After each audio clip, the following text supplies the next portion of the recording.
Is one of lists and drawings. We're in surface waters 2. And what we're going to do is we're going to list through a bunch of features that are produced by surface waters and streams. These things that we're going to list are going to reflect velocity. They're going to reflect the talweg. They're going to reflect discharge. What's the symbol for discharge? Oh yeah, Q. All right, and that was from our last lecture. The things that these parameters are going to impact with respect to sediments is going to be carrying capacity. So the velocity, the talweg, the discharge are all going to relate to carrying capacity of sediments. And we'll write that, carrying capacity of sediments. And the relationship you probably would expect is that when water is high, carrying capacity is high. When velocity is low, it can't carry that sediment and it's going to lead to deposition. So let's say carrying capacity of water, let's say fast equals more sediment. And how do we get fast moving water? Well, we have a lot of water. So we have either a very steep slope or we're going to have a lot of water, high Q. So if we have high Q or high slope, we're going to have fast water. And if we have fast water, we can move more sediment. So there will be environments where we have fast water, we move sediments, and then we erode. And there's only going to be times when we slow the water down, we're not going to be able to carry the sediments, and so we deposit. And so let's see, let's do one sketch here. Here's a river. The river is flowing in this direction. I'm going to change my pen color to go black to show here's the bed of that river. And so as we're moving along, there's going to be rocks and gravel and sand that are rolling along the base of the stream bed. This is called bed load. Bed load is abrasive and will start to erode. And then there's also going to be material that is suspended in the water. It's lighter, maybe it's smaller particles. This is called suspended load. And then finally, there's going to be things that are dissolved, and that's called dissolved load. And I can't draw that for you. And these are going to be the ways that solids are incorporated into water and then moved away from their source. It is this load, both suspended and bed load, also dissolved load to a certain extent, that's going to control erosion and deposition. What we're going to start with today are our erosive features. And I'll try to draw these. I've put in a couple pictures, but we're going to go through 6 different stream erosive features. So when you see the stream, you can interpret what the water was doing. I mean, that's the purpose of this in a lot of ways. All right, it is all these erosive features we're going to talk about are controlled by velocity. Number one thing is we're going to talk about cut banks. A cut bank is an outbend of a stream. The outward bend of a stream. And so if we have a meandering stream, there's inside parts of a bend, and there's outside parts of a bend. And with a cut bank, I'm going to put CB. Here is a CB. Here is a CB. And here is a CB. These are our cut banks because the water in the talweg, I'll see if I can do this in blue. The talweg stays in the center of the stream, yeah? But because of momentum, it carries straight and it hits at the cut bank. And so the fastest water hits this bank and causes erosion. And then it's deflected, it goes through the middle of the stream, and then it hits again at this outer part, the cut bank. So in blue, I'm showing the talweg and how the talweg hits that outer bank, causes the erosion, and produces this feature called the cut bank. The next feature to discuss. Again, all these are in your textbook. You type it into Wikipedia, you're going to see beautiful images. This is called a pothole. A pothole is a place where turbulence has drilled down into the bed of the stream. So let's say turbulence drills.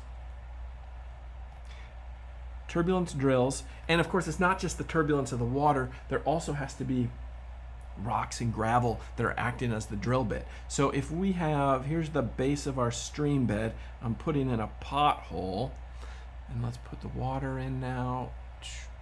Okay, so here's the water.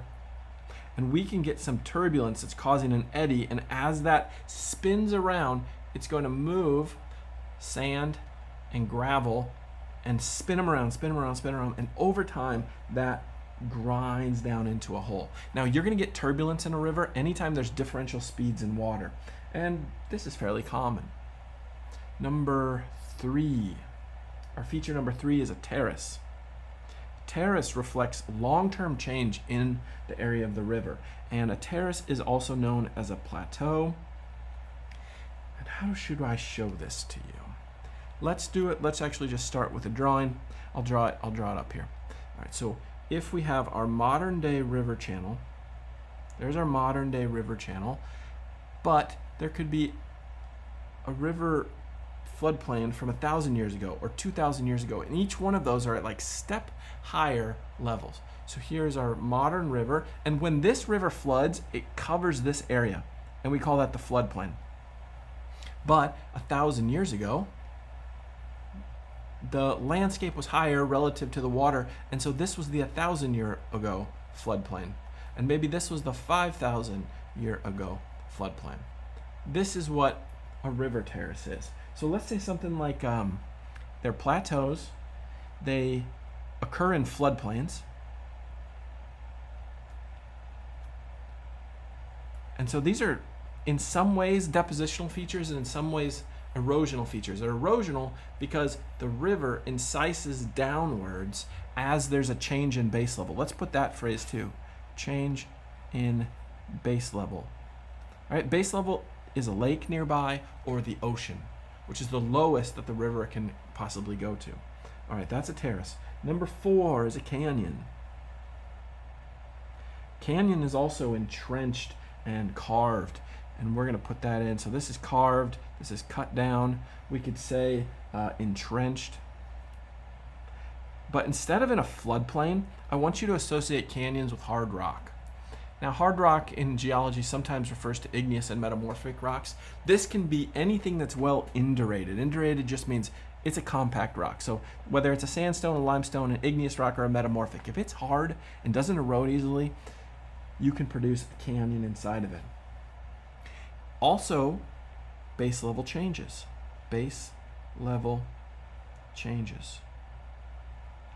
And so as base level changes in this environment with a lot of hard rock, we will have the river slowly carve down with time.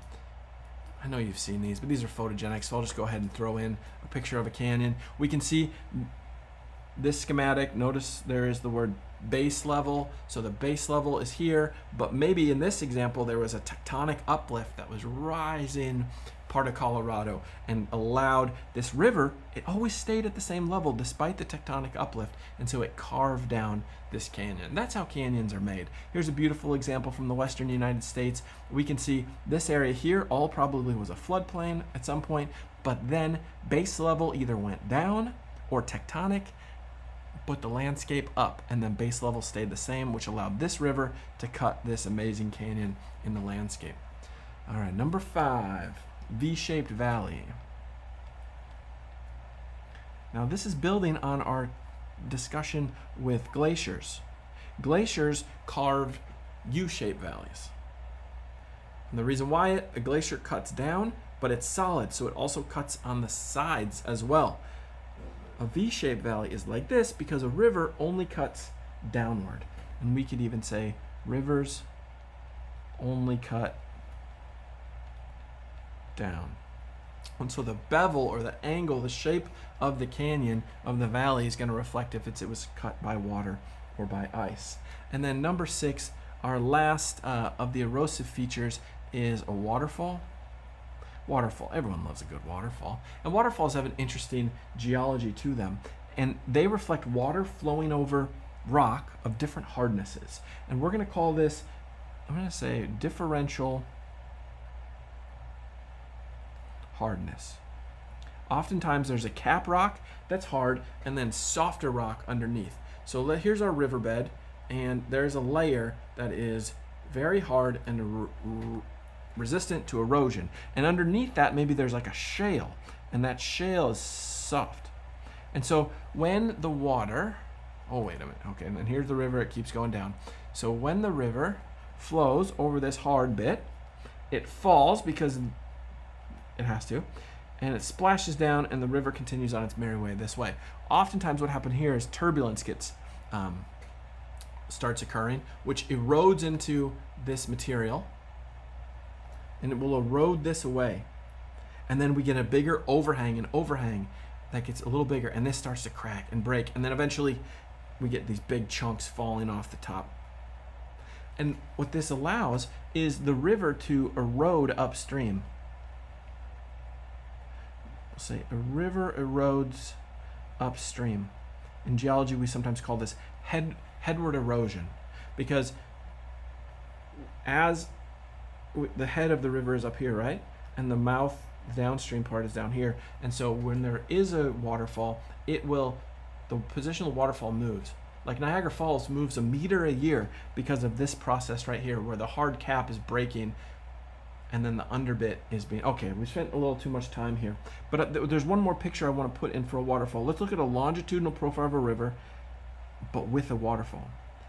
At time equals 0, so right, here's where the waterfall is. This is at times equals 0. But as time progresses, this waterfall will migrate toward the head.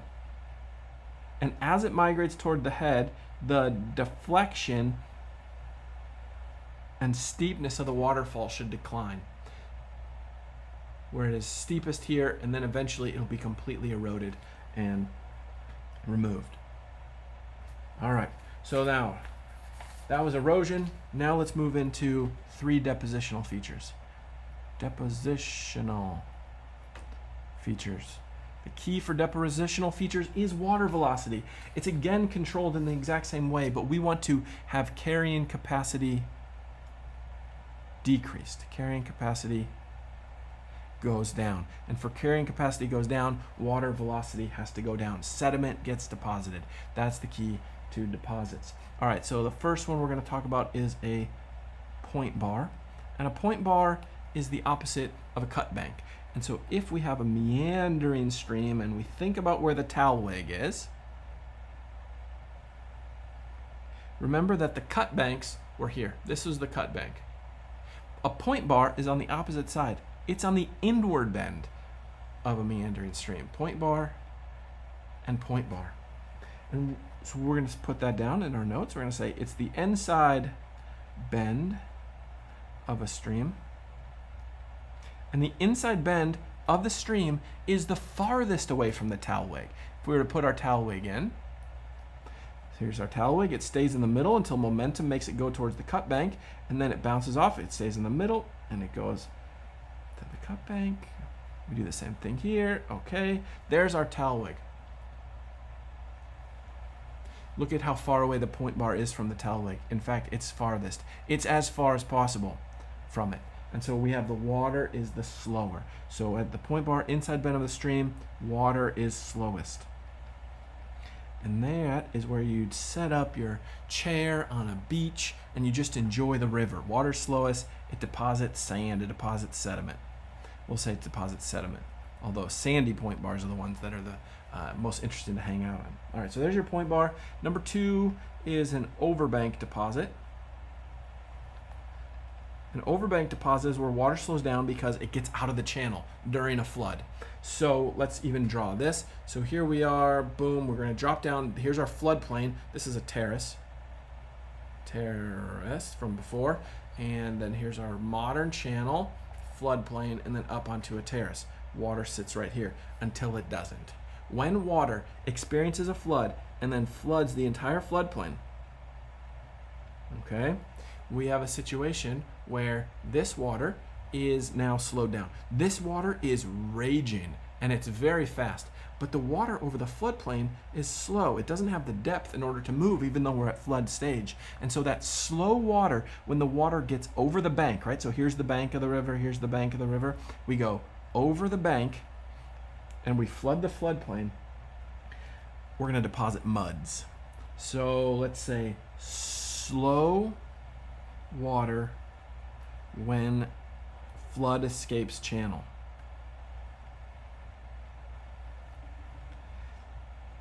The key to this is that it's going to deposit mud. and that is a mess, unless you're a farmer, and then it's very rich. And so I would like you to think about when you live or farm next to a river, you have a significant risk versus reward to consider. The floods might not happen very often, but when they do, they can cause damage. But when they do, your crops are going to be able to deal with that mud in an excellent way. All right, so that's one very important depositional feature, these overbank flood deposits, making mud deposits. And then finally, we're going to have a twofer here. This is a distributary channels. Distributary channels. When water exits its main path and slows down, sediment gets deposited. And this is going to happen in two major environments. One is called a delta, and another is called an alluvial fan. In both an alluvial fan and a delta, water slows when it reaches base level.